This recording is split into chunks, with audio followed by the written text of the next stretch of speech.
அடிதழி கோலோச்சும் மாநில மன்னன், அடிதழி நிற்கும் உலகு. குடிமக்கள் நலனில் அக்கறை கொண்டு கள் இறக்குவதும் பருகுவதும் இந்திய அரசியலமைப்பு சட்டம் மக்களுக்கு கொடுத்திருக்கும் உணவு தேடும் உரிமை. மேலும் இது உலகளாவிய நடைமுறையும் ஆகும். இந்த மாநாட்டு கூட்டம் தமிழ்நாடு அரசிடம் கள்ளுக்கு அனுமதி கேட்கவில்லை. கள்ளுக்கு அனுமதி கேட்கவில்லை. தமிழ்நாட்டில் கள்ளுக்கடைகளை திறக்க வேண்டும் என்ற கோரிக்கையையும் வைக்கவில்லை. இவை இரண்டுமே புரிதலின்மையினுடைய வெளிப்பாடுகளே ஆகும். அரசியலமைப்பு சட்டத்துக்கு எதிரானவை இவை இரண்டுமே. எதற்காக தமிழ்நாடு அரசிடம் கள்ளுக்கு அனுமதி கேட்க வேண்டும்?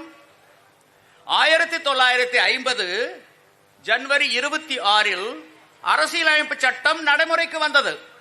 அந்த சட்டம் கொடுத்திருக்கும் உணவு தேடும் உரிமைதான் கள் இறக்குவதும் பருகுவதும். கலப்படத்தை காரணம் காட்டி 1/1/87 இந்த உரிமையை தமிழ்நாடு அரசு அநியாயமாக பறித்துக் கொண்டது. பக்கத்தில் பாண்டியில, கேரளாவில், தெலுங்கானாவில், ஆந்திராவில், அண்டை மாநிலங்களில், உலக அளவில் எங்கும் கள்ளுக்கு தடை கிடையாது. அங்கும் கலப்படம் செய்வார்கள் அல்லவா?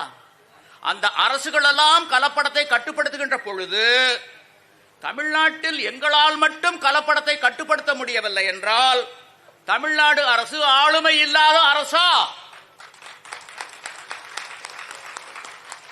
ஆளுமை இல்லாமல் போனால் ஆட்சியிலே இருந்து நீங்கள் இறங்குங்கள். எதற்காக நீங்கள் முதலமைச்சர் நாற்காலியில் அமர்ந்திருக்கின்றீர்கள்?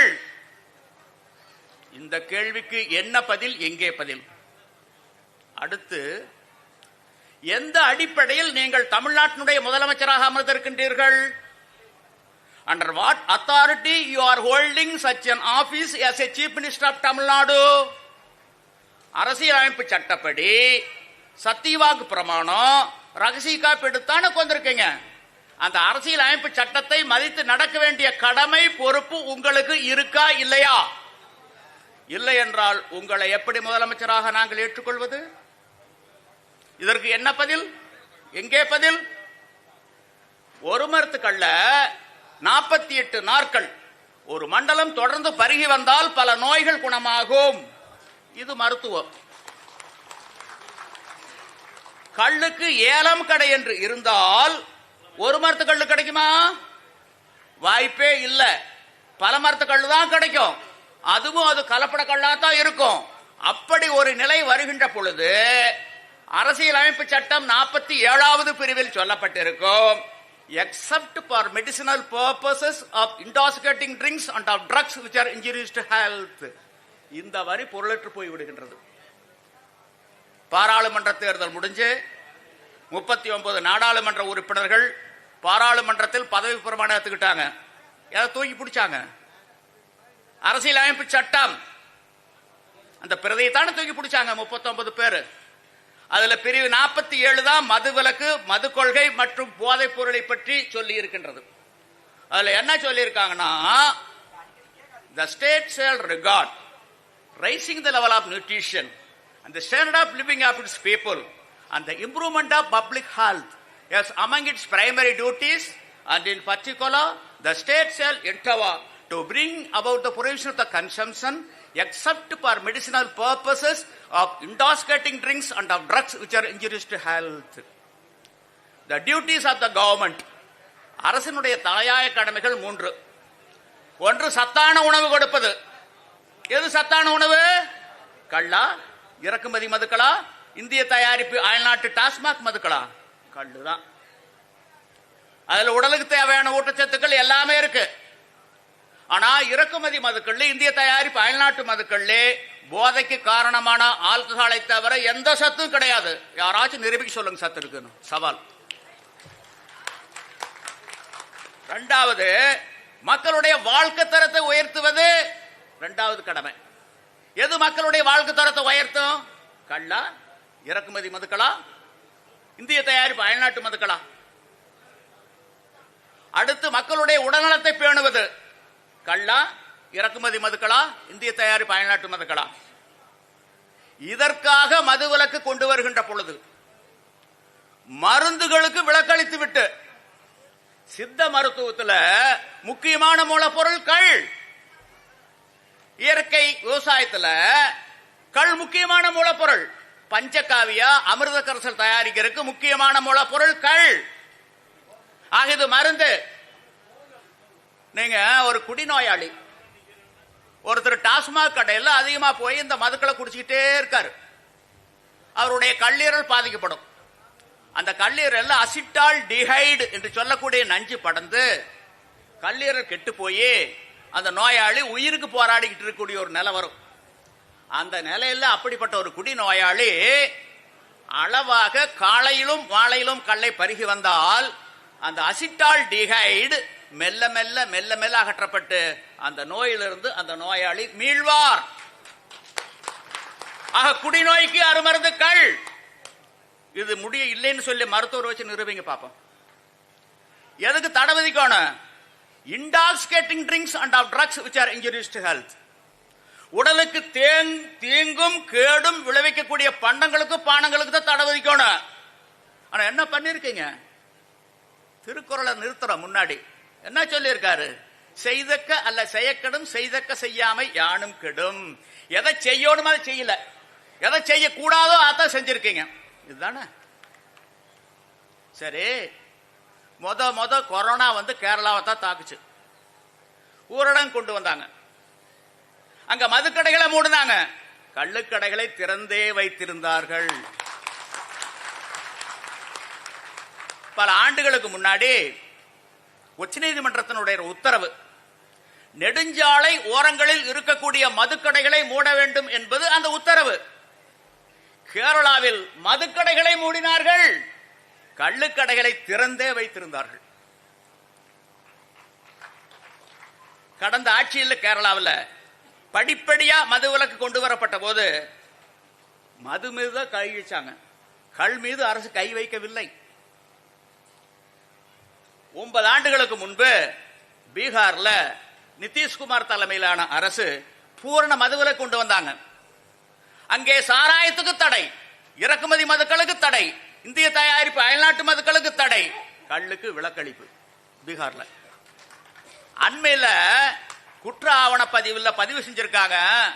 பீகாரில் பூரண மதுவிலக்கு கொண்டு வரப்பட்ட பிறகு சாலை விபத்துகளும் குற்றங்களும் வெகுவாக குறைந்து போயுள்ளன, குடும்பத்தில் அமைதி நிலவுகின்றது. இதை பதிவு பண்ணியிருக்காங்க. இங்க விழுப்புரத்தில் விஷச்சாராய சாவு ஏற்பட்டது, அதே மாதிரி கள்ளக்குறிச்சியில் ஏற்பட்டது. நம்முடைய அரசாங்கம் என்ன பண்ணாங்க? 10 லட்சம் ரூபாய் கொடுத்தாங்க. அதே கள்ளச்சாராய சாவு பீகார்ல ஏற்பட்டது, அந்த அரசு கொடுக்க மறுத்து விட்டது. இது ஒரு தவறான முன்னுதாரணம். கள்ளச்சாராயத்தை ஊக்குவித்ததாக இது அமையும் இருக்கும்.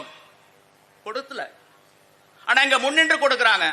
அப்படின்னா இந்த அரசு மதுவை நோக்கி இருக்கா இல்ல மதுவிலக்கு நோக்கி இருக்கா? கள்ளுக்கு தடை விதிச்சாங்க 1187. அதே 1187 எம்ஜி ராமச்சந்திரன் அவர்கள் முதலமைச்சர். அவர் ஒரு கள் ஆதரவாளர். அவருடைய சுயசரிதை நான் ஏன் பிறந்தேன் பதிவு பண்ணியிருக்கார். நான் சிறுவனாக இருந்தபோது நோய்வாய்ப்பட்டு இருந்தேன், ஒரு மரத்து கள்ள தொடர்ந்து பருகி வந்ததால் நோயிலிருந்து குணமானேன் பதிவு பண்ணியிருக்கார். எம்ஜிஆருடைய கடைசி காலம் பலருக்கு தெரியும், சில நேரங்களில் நினைவாற்றல் இருக்காது. அதே ஆண்டு டிசம்பர் 24 காலமாயிடுறார். அந்த நேரத்தில் அவர்கிட்ட யாரோ ஒட்டிக்கிட்டாங்க, தெரிஞ்சிருந்தா அது நடந்திருக்காது. அதுக்கு பின்னாடி முதலமைச்சராக வந்த கலைஞர் கருணாநிதி அவர்கள், செல்வி ஜெயலலிதா அவர்கள், இபிஎஸ் ஓபிஎஸ் வகைராக்கள், இப்போது இருக்கக்கூடிய மு.க. ஸ்டாலின் பெரும் ஆதாயத்தை இந்த கள் தடை பெற்று தந்து கொண்டிருக்கின்றது. நமக்கு புரிதல் இல்லை. இந்த அரசாங்கம் எதை வச்சு நடக்குதுன்னு சொல்லிக்கிட்டு இருக்காங்க. மது வருவாய் வச்சுதான் நாங்க அரசாங்கம் நடத்திக்கிட்டு இருக்கிறோம், அரசு ஊழியர்களுக்கு ஊதியம் கொடுத்துக்கிட்டு இருக்கிறோம். மொத்த வருவாயில் 27% மது வருவாய் பெருமையா சொல்லிட்டு இருக்காங்கல்ல. சரி, இந்த டாஸ்மாக் மது தயாரிப்புக்கு உண்டான மூலப்பொருள் எது? மொலாசஸ். மொலாசஸ் எதுல இருந்து கிடைக்குது? கரும்புல இருந்து கிடைக்குது. கரும்பு யார் பயிரிடுறா? விவசாயிகள் பயிர் பண்றாங்க. பயிர் பண்ணு கரும்பு எங்க கொடுக்கறாங்க? சர்க்கரை ஆலை கொடுக்கறாங்க. சர்க்கரை ஆலை எப்படி பணம் கொடுக்கறாங்க? கரும்பு கட்டுப்பாட்டு ஆணை 1966 படி கரும்பிலிருந்து பெறக்கூடிய சர்க்கரையினுடைய அளவை கணக்கிட்டு தான் கொடுக்கறாங்க. அதுல உபபொருள் என்னென்ன கிடைக்குது? By product, molasses, bagasse, pressmud. இது கொடுக்கறாங்களா? இல்லை. அதற்கும் உண்டான தொகையை விவசாயிகளுக்கு கொடுக்க வேண்டும் என்றுதான மத்திய அரசால் நியமிக்கப்பட்ட பர்காவா கமிஷன் அரசுக்கு பரிந்துரை பண்ணுச்சு. பர்காவா இறந்து பல ஆண்டுகள் ஆச்சு. டெல்லியில் ஆட்சி மாற்றம் ஏற்பட்டது, காட்சியில் மாற்றம் ஏற்பட்டதா? ஆக விவசாயிகள் போடக்கூடிய இந்த பிச்சையில தான் சர்க்கார் நடத்திட்டு இருக்குது. என்னைக்கு வந்து அந்த மொலாசஸுக்கு உண்டான தொகை எங்களுக்கு கொடுன்னு கேட்கக்கூடிய சக்தி, ஒரு உரிமை விவசாயிகளுக்கு வருதோ அன்னைக்கு தான் விவசாய கமிஷன் பரிந்துரையை பத்தி இந்த அரசாங்கம் சிந்திக்கும். சிந்திக்க மாட்டாங்க. இப்ப 8வது சம்பள கமிஷன் வருது. ஆனா விவசாய கமிஷன் பரிந்துரை என்ன ஆச்சு? எங்க போச்சு? ஏன் ஒரு கண்ணுக்கு வெண்ணெய், மறு கண்ணுக்கு சுண்ணாம்பு? இரண்டாவது, உச்ச நீதிமன்றம் முதல் கொண்டு ஒரே வரி, it is the policy matter of the state government. இது தமிழ்நாடு அரசுடைய கொள்கை முடிவு, நீதிமன்றம் தலையிடாது. What is policy matter? We want interpretation for policy matter. கொள்கை முடிவுன்னு என்ன? வெட்டொன்னு துண்டு ரெண்டு, வெட்டொன்னு துண்டு ரெண்டு. Consumption or prohibition, that is the policy matter of the government. மதுவா மதுவிலக்கா? மதுங்கிற நிலைப்பாட்டுக்கு வந்துட்டீங்க. ஏன் கல்லுக்கு தடை? கல்லுல கலப்படம் பண்ணாங்க, கலப்படத்தை கட்டுப்படுத்த முடியல, ஆகவே தடை. It is not policy, it is the inefficiency of the government. ஒரு அரசனுடைய கையிலாக தான் எப்படி கொள்கை முடிவாகும்? இத நீதிமன்றம் கேட்டிருந்தா நீதி கிடைச்சிருக்கும். கேட்கல. லிக்கர் லாபி வலுவா இருக்கு. அரசாங்கத்துக்கு 27% கிடைக்குது, 50,000 கோடி முன்கதவு வழியா வருது. முன்கதவு வழியா, பின்கதவு வழியா இதே அளவுக்கு 50,000 கோடி போகுது வெளியே. இது நான் சொன்னா பொய்யும்பாங்க, அண்ணன் தம்பி சீமான் சொன்னா உண்மைக்கு மாறானதுபாங்க. இந்த தொழிலுக்கு உண்டான மூலப்பொருள் கொடுத்து வந்தவர் அருட்செல்வர் மகாலிங்கம். அவரு ஒரு 10 ஆண்டுகளுக்கு முன்னாடி காலமாயிடுறார். அவருடைய பத்திரிகை ஓம் சக்தி டிசம்பர் பதிவு பண்றாரு. இந்த காலி பாட்டில் இருக்கல்ல, காலி பாட்டில் டாஸ்மாக் கடையில் பாட்டில் விலை 3 ரூபா. உள்ள இருக்கக்கூடிய பிராந்தியினுடைய மதிப்பு 9 ரூபா. அடக்க விலை 12 ரூபா. டாஸ்மாக் கடையில் விற்கிறது 350 ரூபா. எவ்வளவு லாபம் என்பதை கணக்கிட்டுக் கொள்ளுங்கள். 12 ரூபா பண்டத்தை 350 ரூபாய்க்கு வித்தா அப்புறம் இடதுசாரி வலதுசாரி தேசிய கட்சி மாநில கட்சி எல்லாம் சாராய பணக்குள்ள கொண்டிருக்க வேண்டியதுதான். அந்த பணம் எங்களுக்கு வருது. அந்த பின்கதவு வழியா 50,000 கோடி போகுதல்ல, அது எங்களுக்கு வருது. எப்படின்னா தேர்தல் நேரத்தில் பல கட்சிகள் கையேந்திடுறாங்க. ஏன்னா நாங்க தான் கேட்கிறோமே, என் வீட்டுல 7 ஓட்டு எவ்வளவு கொடுப்பேன் நீ எனக்கு. அவங்க கையேந்தி ஒரு பெருந்தொகையை வச்சுக்கிட்டு சிறிய தொகை எங்களுக்கு வந்து வருது. ஆக எங்களுக்கு வருது, இதுல பங்கு இருக்கு. ஆக சுதந்திரத்தினுடைய விலை மக்களுடைய விழிப்புணர்வு. இதை நாம் புரிஞ்சுக்கணும். இதுக்கு ஒரே தீர்வு, வள்ளுவர் குரல்ல துவங்கின அதே குரலை வச்சே முடிக்கிறேன். இதுக்கு என்ன தீர்வு சொல்லுங்க? என்ன தீர்வு? இந்த கள்ளுக்கு விடுதலைக்கு என்ன தீர்வு? என்ன தீர்வு? ஒரே தீர்வு, வள்ளுவர் சொன்னதுதான். சொல்லுங்க, என்ன தீர்வு? இதனால் இவன் முடிக்கும் என்றாய்ந்து அதனை அவன் கண் விடல். இதனால் இவன் முடிக்கும் என்றாய்ந்து அதன் கண் விடல். இதனால் இவன் முடிக்கும் என்றாய்ந்து அதனை அவன் கண் விடல். இதுதான் தீர்வு, இதுதான் தீர்வு, இதுதான் தீர்வு. வாக்காளர்களாகிய நம் கையில் தான் தீர்வு இருக்கின்றது. யாரிடமும் தீர்வு கிடையாது. நம் கையில் தான் தீர்வு இருக்கின்றது. தீதும் நன்றும் பிறர் தரவாரா, யாதும் ஊரே யாவரும் கேளீர், தீதும் நன்றும் பிறர் தரவாரா. யாதும் ஊரே யாவரும் கேளீர் ஒரு பத்திரிக்கை 17 ஆண்டுகள் நடத்தின. யாதும் ஊரே யாவரும் கேளிர் தீதும் நன்றும் பிறர் தரவாரா எல்லாம் நம்ம கையில் தான் இருக்கு. நம்ம தான் எஜமானர்கள், நாம் தான் எஜமானர்கள். வாய்ப்புக்கு நன்றி, வணக்கம்.